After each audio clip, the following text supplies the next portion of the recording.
का ये जो सीरीज चल रहा है उसका आज हम चैप्टर 7 डिस्कस करेंगे जो है फंडामेंटल राइट्स। तो इसका ऑलरेडी 4 पार्ट्स हम लोगों ने डिस्कस कर लिए हैं, तो इसका आज हम डिस्कस करने वाले हैं पार्ट 5। तो अगर आप लोग ये सीरीज फॉलो कर रहे हैं तो आप लोग को पता होगा कि पार्ट 1 में हम लोगों ने फंडामेंटल राइट्स के बारे में समझा था। तो यहाँ पे आर्टिकल 12 और 13 के बारे में डिटेल में डिस्कस किया था। जो पार्ट 2 है, पार्ट 2 में हम लोगों ने जो राइट टू इक्वलिटी के बारे में समझा था, यहाँ पे आर्टिकल 14 और 15 के बारे में डिस्कस किया था। पार्ट 3 जो है यहाँ पे आर्टिकल 16, 17 और 18 के बारे में डिस्कस किया था। तो 3 पार्ट में हम लोगों ने राइट टू इक्वलिटी के बारे में डिटेल में डिस्कस किया था। तो पार्ट 4 में हम लोगों ने जो है आर्टिकल 19 जो है इसके बारे में समझा था। इसके 6 जो अलग अलग प्रोविजन है इसको डिटेल में डिस्कस किया था। तो आज हम जो है पार्ट 5 डिस्कस करेंगे। तो यहाँ पे आर्टिकल 20 और आर्टिकल 21 के बारे में डिटेल में डिस्कस करेंगे। तो आप लोग को पता होगा, अगर आप लोग हमारे इंडियन पॉलिटी का ये अगर सीरीज फॉलो कर रहे हैं तो 6 चैप्टर्स हम लोगों ने कवर कर लिए हैं। तो आज 7वां चैप्टर कवर करेंगे जो है फंडामेंटल राइट्स। तो ऑलरेडी हम लोगों ने historical background, making of the constitution, salient features of the constitution, the preamble, union and it's territory, citizenship detail में डिस्कस किया था। तो आज हम फंडामेंटल राइट्स का पार्ट 5 डिस्कस करने वाले हैं। तो इसके बाद जितने भी चैप्टर्स है, डीपीएसपी, फंडामेंटल ड्यूटीज, जितने भी चैप्टर्स है यहाँ पे 1 बाय 1 सारे चैप्टर्स को हम डिस्कस करने वाले हैं। तो यहाँ पे क्या होगा कि किसी किसी चैप्टर काफी बड़ा होता है यहाँ पे, तो वो चैप्टर में एक से भी ज्यादा पार्ट हो सकते हैं, लेकिन उसको हम डिटेल में डिस्कस करेंगे जरूर। और अभी तक यहाँ पे इंडियन पॉलिटी के जितने भी वीडियोस हम लोगों ने डिस्कस किए हैं, सारे के सारे वीडियो को प्लेलिस्ट बना के मैंने डिस्क्रिप्शन में दे दिए हैं, वहां से आप उसको फॉलो कर सकते हैं। और इस वीडियो का जो नोट है आपको फ्री ऑफ कॉस्ट हमारे वेबसाइट में मिल जाएगी। नीचे वेबसाइट का लिंक भी मैंने डिस्क्रिप्शन में दे दिए हैं, वहां से आप उसको प्लीज फॉलो कीजिएगा। तो चलिए आज का वीडियो शुरू करते हैं। तो ऑलरेडी जो है हम लोगों ने जो ये फंडामेंटल राइट जो है ये पार्ट 3 का पार्ट है कॉन्स्टिट्यूशन का। तो इसका ऑलरेडी जो है राइट टू फ्रीडम, तो इसके जो है आर्टिकल नंबर 19 से शुरू होता है यहाँ पे। तो आर्टिकल नंबर 19 को हम लोगों ने डिटेल में डिस्कस किया था। तो आज हम डिस्कस करने वाले हैं आर्टिकल 20। तो आर्टिकल 20 हम लोग को क्या बोलते हैं कि protection in respect to conviction for offences. तो यहां पे क्या होता है कि प्रोटेक्शन, किसी भी यहां पे सिटीजन हो या फिर फॉरेनर हो या फिर कोई लीगल पर्सन हो जो इंडिया के टेरिटरी के अंदर आते हैं, तो उन लोग को आर्बिट्रेरली अरेस्ट नहीं किया जा सकता या फिर उन लोग को एक्सेसिव पनिशमेंट भी नहीं दिया सकता। तो उसके लिए उन लोग को प्रोटेक्शन मिलती है। तो यहां पे ये लीगल पर्सन जो यहां पे बोला गया है, ये कंपनी या फिर कॉर्पोरेशन भी हो सकती है। तो यहां पे 3 प्रोविजंस के बारे में मेंशन किया गया है। तो पहला प्रोविजन जो है यहां पे no ex post facto law. तो इसको एक एग्जांपल से समझते हैं कि मान लीजिए कि आपने एक जगह पे 2015 में एक बिजनेस सेटअप किया। ओके, एक जगह पे आपने बिजनेस सेटअप किया और आप उस बिजनेस को चला रहे हैं। तो उस जगह का ऐसा एक लॉ है कि वहां पे कुछ भी टैक्स नहीं देना है आपको। तो आपने वहां पे कुछ भी टैक्स नहीं दिया, ये एक एग्जांपल दे रहा हूं मैं। तो यहां पे आपने टैक्स नहीं दिया। तो 2020 में क्या हुआ कि एक नियम बनाया गया कि जो भी बिजनेस है उनको टैक्स देनी पड़ेगी। तो आपने क्या किया, 2020 से टैक्स देना शुरू कर दिया। तो आपको इसके लिए कोई भी पनिश नहीं कर सकता है कि 2015 में तो आपने बिजनेस शुरू कर दिया था, लेकिन 2020 तक यानी कि पिछले 5 सालों में आपने कुछ भी टैक्स नहीं दिए हैं। तो उस बेसिस के हिसाब से आपको कोई पनिश नहीं कर सकता है। तो उसी के बारे में यहां पे मेंशन किया गया है no ex post facto law. तो इसके भी कुछ रेस्ट्रिक्शंस है, उसके बारे में भी हम डिस्कस करेंगे। Then no double jeopardy. तो आपने एक मूवी जो है डेफिनेटली वो देखी होगी, अंधा कानून। तो उस मूवी में क्या होता है कि अमिताभ बच्चन को ऑलरेडी एक ऐसे जुर्म के लिए उसको जो है उनको सजा मिल चुकी होती है, जिसमें उन्होंने ऐसा बोला है कि अमरीश पुरी जो विलेन है उस मूवी के, तो उस मूवी में उन्होंने अमरीश पुरी का खून किया है। तो उनके लिए उनको जो है ऑलरेडी सजा मिल चुकी थी। लेकिन क्या हुआ था कि अमरीश पुरी वो मरे नहीं थे, वो भेष बदल के अलग जगह रह रहे थे। बाद में जब अमिताभ बच्चन ने अपनी सजा पूरी की, उन्होंने एक दिन अमरीश पुरी को वहां पे देखा और इनसाइड द कोर्ट जाके जज के सामने ही उन्होंने अमरीश पुरी का खून कर दिया। अभी मेन यहाँ पे जज ने बोला है कि ऑलरेडी अमरीश पुरी को मारने के लिए, उनकी कत्ल करने के जुर्म में अमिताभ बच्चन जो है उस कैरेक्टर जो है उस मूवी में अंधा कानून में सजा भुगत चुके थे। लेकिन अभी दोबारा अंधा कानून में जो है उस मूवी में अमरीश पुरी को मारने के लिए उनको दोबारा सजा नहीं दी सकती, यानी कि एक ही टाइप के जुर्म के लिए उसके अगर इंग्रेडिएंट्स सेम हो उनको जो है दोबारा पनिश नहीं किया जा सकता। यही चीज जो है नो डबल जियोपार्डी में मेंशन है। इसके भी रेस्ट्रिक्शंस हम लोग डिस्कस करेंगे। देन है नो सेल्फ इंक्रिमिनेशन। तो यहां पे ऐसा नहीं हो सकता कि मान लीजिए कि आप जो है खुद के खिलाफ ही गवाही दे कि मैंने चोरी की है। तो अगर आपने पुलिस स्टेशन में गए और आपने बोला कि मैंने चोरी की है, तो आपको यहां पे जो है आपको एविडेंस देनी पड़ेगी, पुलिस को यहां पे एविडेंस चाहिए होगा। आप खुद के लिए ही जो है सेल्फ हार्मिंग स्टेटमेंट्स नहीं दे सकते हैं। तो अगर आपको यहां पे जब पुलिस चेक करेगी आपने चोरी की है और उनको कुछ अगर उसका एविडेंस नहीं मिला, तो आपके स्टेटमेंट के बेसिस पे आपको पनिश नहीं किया जा सकता है। लेकिन इन सब की भी कुछ रेस्ट्रिक्शंस मेंशन है। तो जैसे कि ऑलरेडी हम लोगों ने पहले डिस्कस किया कि फंडामेंटल राइट जो है ये सब जब प्लानिंग की गई थी तो उसके साथ यहाँ पे उसके रेस्ट्रिक्शंस भी जो मेंशन किए गए थे ताकि यहां पे उसकी मिसयूज ना हो। तो एक्स पोस्ट फैक्टो लॉ जो है ये सिर्फ सिविल और टैक्स लॉस के लिए है, यहां पे क्रिमिनल लॉज के लिए यहां पे मेंशन नहीं है। तो यहां पे मान लीजिए कि एक व्यक्ति ने 20 साल पहले किसी व्यक्ति का जो है कत्ल कर दिया गया था और 20 साल के बाद उनका जुर्म जो है विद एविडेंस जो है प्रूफ हो गया। तो 20 साल पहले उन्होंने जो कत्ल कर दिया था तो उसके लिए उनको जो है सजा मिलेगी। तो ये जो है सिर्फ क्रिमिनल लॉज में है, सिविल और टैक्स लॉज में ex post facto laws impose नहीं किया जा सकता है। देन यहां पे जो है डबल जियोपार्डी में एक हम लोग एग्जांपल के साथ समझते हैं। मान लीजिए कि आप विदेश से इंडिया आ रहे हैं और यहां पे आप जो है सी रूट से ट्रेवल कर रहे हैं और यहाँ पे आपने क्या किया कि आप काफी सारे यहाँ पे गोल्ड लेके आए थे और आपने जो है यहाँ पे डिक्लेरेशन नहीं दिया कि आपने गोल्ड लेके आए थे। और तो यहाँ पे क्या हुआ कि सी के जो कस्टम्स ने आपको यहाँ पे पकड़ लिया और आपके जितने भी जो गोल्ड है उसको उन्होंने सीज कर लिया। तो अभी जो है आपको यहाँ पे अगर हाई कोर्ट हो या फिर सुप्रीम कोर्ट ऐसे जुर्म के लिए सजा दे सकती है, लेकिन इसमें एक कंडीशन है। आप अगर यहां पे बोलेंगे कि ऑलरेडी जो है जो सी कस्टम्स ने मुझे तो सजा दे दी है, मेरी सारी गोल्ड उन्होंने सीज कर ली, ये मेरे लिए पनिशमेंट ही है, लेकिन फिर भी आप इससे बच नहीं सकते हैं बिकॉज जो सी कस्टम्स है ये एक डिपार्टमेंटल या एडमिनिस्ट्रेटिव अथॉरिटीज है।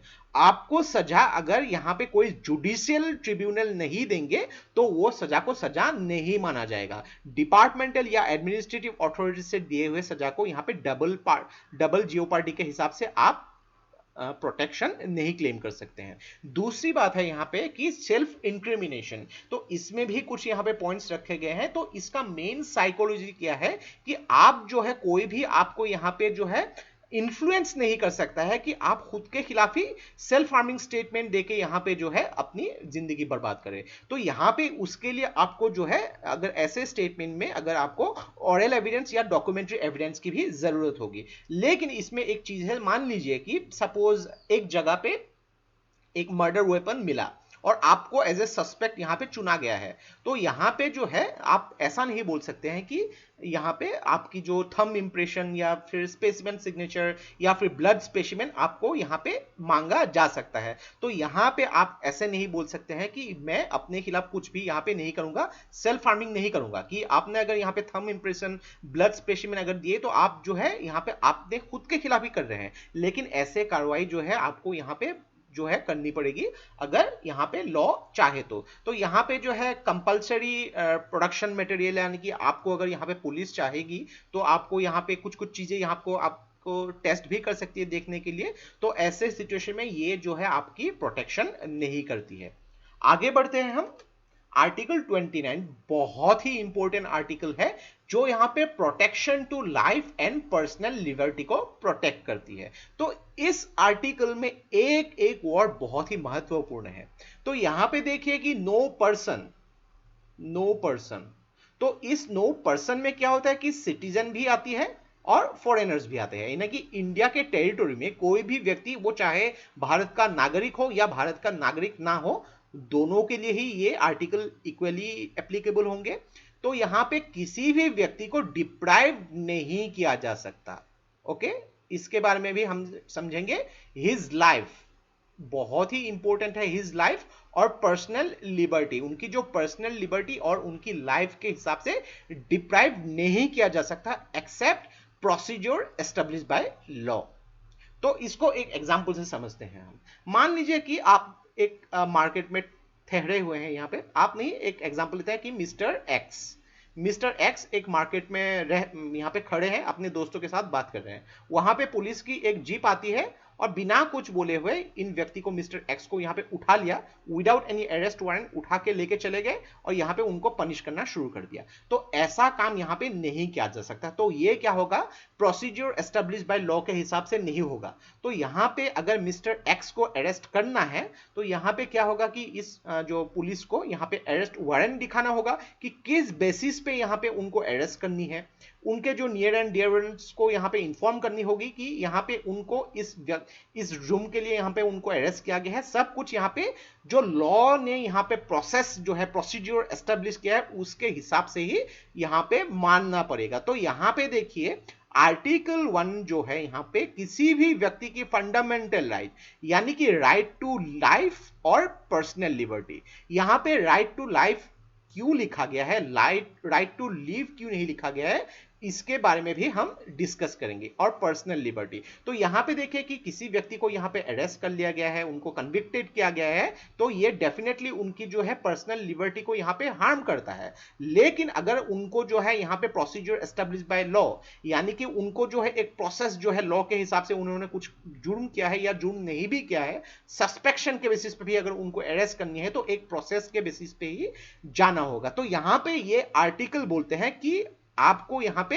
राइट टू लाइफ और पर्सनल लिबर्टी कोई नहीं छीन सकता except procedure establish by law. तो ये बहुत ही ज्यादा इंपॉर्टेंट है। तो ओवर द टाइम इस आर्टिकल में काफी चेंजेस आई है, बिकॉज पहले जो ये आर्टिकल प्लानिंग किए गए थे, जो बेसिक नीड्स थी, जो रोटी कपड़ा मकान, उसके हिसाब से with time to time society के यहाँ पे जो है व्यूज चेंज हुई, तो यहाँ पे कुछ कुछ एडिशंस भी यहाँ पे किए गए हैं। तो यहाँ पे देखिए, यहाँ पे जो है आर्टिकल 21 में जो बेसिक एट्रीब्यूट्स है ह्यूमन पर्सनैलिटी की, उसको यहाँ पे ध्यान में रखा दिया गया है। तो यहाँ पे आर्टिकल 21 को जो है फाउंडेशन स्टोन ऑफ पार्ट 3, तो पार्ट 3 जो है फंडामेंटल राइट्स को रिप्रेजेंट करती है।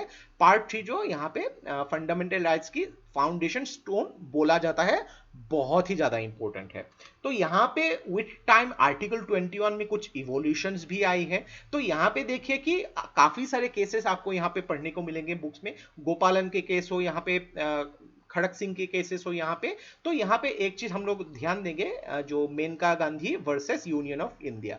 तो यहाँ पे क्या हुआ था कि मेनका गांधी को यहाँ पे 1978 में यूनियन ऑफ इंडिया ने उनकी जो पासपोर्ट है वो सीज कर लिया गया था। तो यहाँ पे उस टाइम में क्या था, जब उन्होंने ये केस जो है सुप्रीम कोर्ट में दाखिल की, तो यहाँ पे उस टाइम से पहले जो है सिर्फ इंडिया में प्रोसीजर एस्टेब्लिश बाय लॉ उसी को माना गया था। यहाँ पे जो अगर हम बात करेंगे यहाँ पे ड्यू प्रोसेस ऑफ लॉ जो है, ये जो अमेरिकन कॉन्स्टिट्यूशन से ये कॉन्सेप्ट था, ये इंडिया में लागू नहीं होती थी। उससे पहले जो है गोपालन के केस हो, यहाँ पे खड़क सिंह के केसेस में, ये केसेस में ऐसा बोला गया था कि आपकी पर्सनल लिबर्टी यहाँ पे लिया गया है ऑन द जो प्रोसीजर एस्टेब्लिश बाय लॉ, लेकिन ड्यू प्रोसेस बाय लॉ यहाँ पे मेंशन नहीं किया गया था। अब ड्यू प्रोसेस बाय लॉ ये क्या है, तो ये देखिए, कोई भी स्टेट हो, गवर्नमेंट हो, यहाँ पे आपके जो यहाँ पे फंडामेंटल राइट्स मिलनी चाहिए, आपको जो राइट्स मिलनी चाहिए, ये आपसे छीन नहीं सकती है। अगर ये आपको यहाँ पे विदाउट एनी जस्टिफाइड रीजन ये छीन लिया गया, तो यहाँ पे लॉ की वायोलेशन होगी। तो यहाँ पे जो है ऐसा नहीं किया जा सकता, यानी कि जो नेचुरल जस्टिस इस बेसिस पे यहाँ पे लागू होती है। तो यहाँ पे क्या हुआ था कि जब सुप्रीम कोर्ट ने सारे रिजल्ट्स को यहाँ पे जो है एग्जामिन की, तब यहाँ पे ये जो बोला गया था कि जो राइट टू लिबर्टी जो है यहाँ पे, ये बहुत ही एक बड़ी कॉन्सेप्ट है पर्सनल लिबर्टी। तो इसके बारे में यहाँ पे जो है और भी डिटेल में बोला गया था। तो देखिए यहाँ पे जो लॉ एक्चुअली एक्सप्रेस किया गया था, तो उसके हिसाब से किसी भी व्यक्ति की पर्सनल लिबर्टी अगर उनको डिप्राइव करनी हो तो उसके लिए जो प्रोसेस है, ये प्रोसेस आर्बिट्रेरी नहीं होनी पड़ेगी, अनफेयर नहीं होनी पड़ेगी, अनरीजनेबल नहीं होनी पड़ेगी। यानी कि मेनका गांधी केस में जो उनकी पासपोर्ट सीज कर लिया गया था, तो ऐसे केसेस में जो है यहाँ पे गवर्नमेंट को यहाँ पे रीजनेबल एक्सप्लेनेशन देनी होगी कि उनकी जो पासपोर्ट सीज कर लिया गया था कौन से बेसिस पे किया गया है। ऐसा नहीं कि जब भी मन किया यहाँ पे ऑन द बेसिस ऑफ सस्पेक्शन यहाँ पे कर दिया और उसका कुछ रीजन ना दे। तो यहाँ पे ये एक रूल बना दिया गया कि पर्सनल लिबर्टी को तभी डिप्राइव किया जा सकता है on the process of reasonable, fair and justified. यानी कि इसके लिए आप JFR इसको याद रखेगा, justified, fair and reasonable grounds पे ही जो है आपकी पर्सनल लिबर्टी को यहां पे जो है डिप्राइव किया जा सकता है। तो इसके बाद क्या हुआ था कि जो ड्यू प्रोसेस ऑफ लॉ, जो अमेरिकन कॉन्सेप्ट था, और जो प्रोसीजर एस्टेब्लिश बाय लॉ, ये दोनों ही इंडिया में जो है लागू हो गया था। नेक्स्ट बात करते हैं यहाँ पे राइट टू लाइफ। तो राइट टू लाइफ यहाँ पे ये बहुत ही ज्यादा इंपॉर्टेंट एक कॉन्सेप्ट है। तो देखिए, एक मूवी थी अमिताभ बच्चन की, उसमें उन्होंने बोला था कि सांस लेना या सांस लेते रहना यही जिंदगी नहीं है। तो यहां पे क्या होता है कि एक व्यक्ति जिंदा है, वो सांस ले रहा है, दैट्स नॉट एनफ।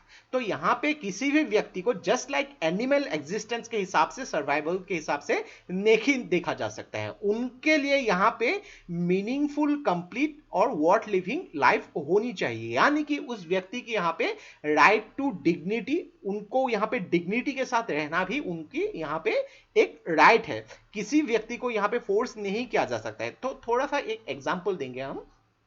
मान लीजिए कि यहां पे एक व्यक्ति है, वो व्यक्ति सुबह एकदम बहुत जल्दी काम पे निकल के जाता है और पूरा दिन भर काम करके थका हारा वो आता है, घर में अकेले रहता है, वो अकेले रहता है, अपने लिए यहाँ पे खाना पीना खा के वो सो जाते हैं। रात में जब वो सोने के टाइम में यहाँ पे मान लीजिए उनके घर के पास में जो है एक यहाँ पे लाउड स्पीकर से कुछ यहाँ पे टेलीकास्ट होता रहता है, जिनके हिसाब से उनकी स्लीप पे इफेक्ट हो रहा है। तो ये जो है ऐसे सिचुएशन में ये केस कर सकते हैं कि यहाँ पे उनकी जो है स्लीप पे प्रॉब्लम हो रही है यहाँ पे। तो स्लीप भी जो है एक फंडामेंटल राइट पे यहाँ पे मौजूद है, यानी कि राइट टू स्लीप। तो ऐसे जो केसेस में राइट टू स्लीप हो यहाँ पे, या फिर जो बेसिक पॉइंट्स हो यहाँ पे, राइट टू डिग्निटी के साथ रहना आपका यहाँ पे ये एक राइट है। तो इसके बाद जो और भी काफी सारे जो राइट टू डिग्निटी के हिसाब से बहुत सारे पॉइंट्स मेंशन किए गए थे, जैसे कि right to live with human dignity, right to livelihood, right to privacy. कोई भी आपको without any procedure establish by law के ग्राउंड के बिना आपकी प्राइवेसी यहाँ पे मांग नहीं सकते, उसके लिए भी एक प्रोसेस होगी। Right to shelter, right to health, right to education, यहाँ पे अगर बात करें अलग अलग, यहाँ पे राइट टू फूड। यहाँ पे मान लीजिए कि आप अगर एक जगह पे रहते हैं, आपको यहाँ पे जो है नॉनवेज खाना पसंद है, कोई भी आपको यहाँ पे ये नहीं बोल सकते कि आप नॉनवेज नहीं खा सकते हैं, क्योंकि आप अपने चॉइस के हिसाब से यहाँ पे रह सकते हैं। लेकिन इसमें कुछ कुछ ऑब्वियसली रेस्ट्रिक्शंस होंगी। बेसिक जो रेस्ट्रिक्शन, जैसे कि आप अगर ऐसा नहीं बोल सकते कि मुझे ड्रग्स लेनी है, ऐसा आप नहीं बोल सकते हैं। या मान लीजिए कि आप कुछ भी कपड़े जो यहाँ पे अपने भारत में कस्टम्स के हिसाब से, जो कस्टमरी जो हिसाब से आप कुछ भी कपड़े पहन सकते हैं। लेकिन अगर आप एक कॉलेज स्टूडेंट है और या फिर स्कूल स्टूडेंट है और आप लोग को डेनिम जींस पहनना पसंद है, लेकिन वहां पे यूनिफॉर्म एक कोड बनाया गया है, आप लोग ऐसा नहीं बोल सकते हैं कि मैं यूनिफॉर्म नहीं पहनूंगा, मुझे डेनिम जीन्स पहननी है। तो ये नहीं होगा। आपको जो प्रोसीजर एस्टैब्लिश बाय लॉ, यहाँ पे जो स्कूल की लॉ यहाँ पे बनाया गया है, उसकी रेस्पेक्ट करनी होगी। आप फंडामेंटल राइट्स अपने यहाँ पे जो है क्लेम कर सकते हैं without violating fundamental rights of any personal और एनी कम्युनिटी, या फिर किसी लॉ की यहाँ पे वायलेशन नहीं कर सकते हैं। नेक्स्ट हम डिस्कस करेंगे आर्टिकल 21A। 21A जो है राइट टू एजुकेशन। तो यहां पे बोला जाता है कि स्टेट को आपको फ्री एंड कंपल्सरी एजुकेशन देना पड़ेगा किसी भी चिल्ड्रन, कितने साल तक, 6 साल से लेकर 14 साल तक कंपल्सरी और फ्री एजुकेशन देना पड़ेगा। तो यहां पे सुप्रीम कोर्ट ने बोला कि राइट टू लाइफ और राइट टू डिग्निटी, तो यहां पे आपको ऑलरेडी पता चुका होगा कि राइट टू लाइफ और राइट टू लिव यहां पे डिफरेंस क्या है। और पर्सनल डिग्निटी ये तभी फुलफिल होगा जब किसी व्यक्ति को राइट टू एजुकेशन मिला जा सके। तो इसमें क्या होता है कि आर्टिकल 21 में जो एक नई अमेंडमेंट किया गया था 86 अमेंडमेंट 2002 में, तो उसमें वहां पे आर्टिकल 21A जो है राइट टू एजुकेशन उसको इंक्लूड कर दिया गया था। तो पहले जो है राइट टू एजुकेशन का जो यहाँ पे कॉन्सेप्ट था ये डीपीएसपी यानी कि directive principles of state policy, जो कॉन्स्टिट्यूशन का पार्ट 4 है, हम लोग उसके बारे में भी बाद में डिस्कस करेंगे, तो इसी में मेंशन था। लेकिन राइट टू एजुकेशन को बाद में एक फंडामेंटल राइट बना दिया गया था। तो यहाँ पे right to children for free और कंपल्सरी एजुकेशन एक्ट 2009 में जो है गवर्नमेंट ऑफ इंडिया ने इसको पास कर दिया था। तो यहाँ पे देखिए एक बहुत ही इंपॉर्टेंट पॉइंट आता है कि राइट टू लाइफ। ओके, तो यहाँ पे कुछ कुछ रेस्ट्रिक्शंस भी है कि जैसे कि यहाँ पे यूथेनेसिया, यहाँ पे ऐसा नहीं है कि सपोज एक व्यक्ति यहाँ पे राइट टू डाई के लिए अपील नहीं कर सकते हैं। इंडिया में जो है अभी तक ऐसे प्रावधान नहीं है, क्योंकि एक तो है यहाँ पे ऐसे कुछ लॉ या ऐसे कुछ एक्ट बनाया नहीं गया है, क्योंकि अगर ऐसे कुछ लॉ बना दिया गया तो उसका बहुत मिसयूज हो सकता है। तो लोग जो है यहाँ पे किसी भी वक्त यहाँ पे जो है राइट टू डाई का उसका क्लेम नहीं कर सकते। तो थोड़ी सी यहाँ पे चीजें के बारे में मेंशन किया गया है। जब भी लॉ को लगे कि आप सस्पेक्टेड है, लॉ यहाँ पे आपकी जो प्राइवेसी को चैलेंज कर सकता है। मान लीजिए कि आपके यहाँ पे बैंक अकाउंट के डिटेल्स मांग सकते हैं, आपकी डायरी के यहाँ पे कुछ डिटेल्स मांग सकते हैं, आपकी कुछ प्राइवेट लाइफ के बारे में पूछा जा सकता है। तो आप उस टाइम में ऐसा नहीं बोल सकते कि मेरी ये राइट टू प्राइवेसी है, मैं नहीं दूंगा। तो ऐसे सिचुएशन में आपको राइट टू प्राइवेसी यहाँ पे ये लागू नहीं होती। तो बहुत सारे यहाँ पे सिस्टम है। तो देखिए यहाँ पे जो फंडामेंटल राइट्स ये सब प्लान किया गया था, इसके लिए प्लान किया गया था कि आपको एक प्रोटेक्शन भी मिले जिसके हिसाब से आपके साथ कुछ भी इनजस्टिस ना हो, और दूसरी बात ये रेस्ट्रिक्शंस इसीलिए इंपोज किया गया था ताकि ये जो फंडामेंटल राइट्स है इसका मिसयूज ना हो, या फिर लोग जो गलती से इसका जो मिसयूज ना करे, जिसके हिसाब से ये फंडामेंटल राइट का अगर मिसयूज किया गया तो किसी और का फंडामेंटल राइट यहाँ पे वायलेट हो सकता है। तो यही सब चीजें जो एक सोसाइटी की बेनिफिट के लिए ग्रेजुअली ये डेवलप होती आ रही है।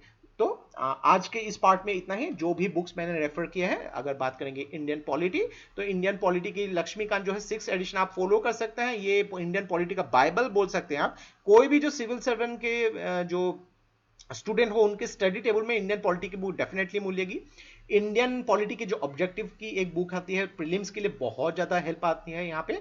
इंडियन पॉलिटी एंड गवर्नेंस जो मैक बुक अरिहंत की बुक है, ये रिवीजन के लिए बहुत अच्छी है। और अगर बात करेंगे मेंस के कुछ पार्ट्स के लिए, यहाँ पे Indian constitution of India by दीदी वासु आप फॉलो कर सकते हैं। कॉन्स्टिट्यूशन की यहाँ पे प्रोविजंस को अगर आपको डिटेल्स में जाननी हो तो उसके बारे में भी यहाँ पे मेंशन किया गया। सारे के सारे बुक्स के लिंक जो मैंने डिस्क्रिप्शन में दे दिए हैं, वहां से आप उसको परचेज कर सकते हैं। और ऑनलाइन अगर आप परचेज करेंगे तो आपको यहाँ पे थोड़ी डिस्काउंट भी मिलेगी और आपकी टाइम भी बचत होगी। तो नेक्स्ट पार्ट में हम पार्ट जो 6 है उसमें डिस्कस करेंगे आर्टिकल 20 और बाकी के आर्टिकल्स को। तो see you in the next video. और ये वीडियो अगर आप लोग को अच्छा लगा उसको प्लीज लाइक कीजिए, इसको सब्सक्राइब कीजिए, उसको शेयर कर दीजिए, क्योंकि ऐसे वीडियोस बनाने के लिए हम लोग को बहुत ज्यादा मेहनत और रिसर्च की जरूरत होती है, और आप लोग का सपोर्ट हम लोग को बहुत ज्यादा इंस्पायर करता है और भी हार्ड वर्क करने के लिए। तो आज के लिए बस इतना ही। देखते रहिए Study Rise. Take care, thank you and जय हिंद।